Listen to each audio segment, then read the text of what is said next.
पुणी अलड़ा होइछि नवजात शिशुपुत्र अलिया गदारी निज जन्मगला छुआ को फिंगी देइछि मां। हजि जाउछि मनीषपणिया मरी जाउछि मानसिकता।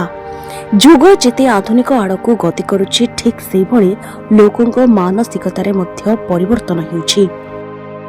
निजर क्षणिक सुख परक्रिया प्रीति सह अनैतिक संपर्क पाई अलड़ा हेउछि नवजात शिशु।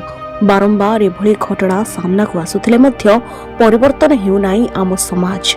एभली एक घटना देखा मिली कलाहांडी जिले में मेडिकल परिसर रे थिबा अलिया गदारे पड़ी नवजात शिशुपुत्रर मृतदेह।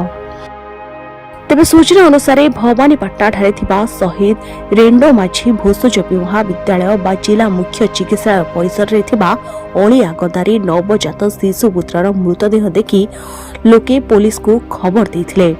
खबर पाई घटनास्थल में टाउन थाना पुलिस पहुंची नवजात शिशुपुत्रर मृतदेह उद्धार करथिबा बेले किए ओ काहेकि एभली भाबरे नवजात शिशुपुत्र को अलिया गदारे फिंगी देइछि तार तदंत करुछि टाउन थाना पुलिस। सेपटे मेडिकल परिसर में लागिथिबा सीसीटीवी फुटेज को नहीं तदंत करुथबा बेले संपृक्त अभियुक्त को खूब शीघ्र धराजिबो बोली पुलिस सूचना दैछि। कलाहांडीरू मनमोहन प्रधान को रिपोर्ट दिनलिपि लाइव। मु रोहित पिपलानी पिपलानी स्वीट्स परिवार तरफ आमर विश्व प्रसिद्ध धनुयात्रा उपलक्षे समस्त को बरगड़वासी एवं ओडिशावासी को शुभेच्छा एवं अभिनंदन जनाऊँ।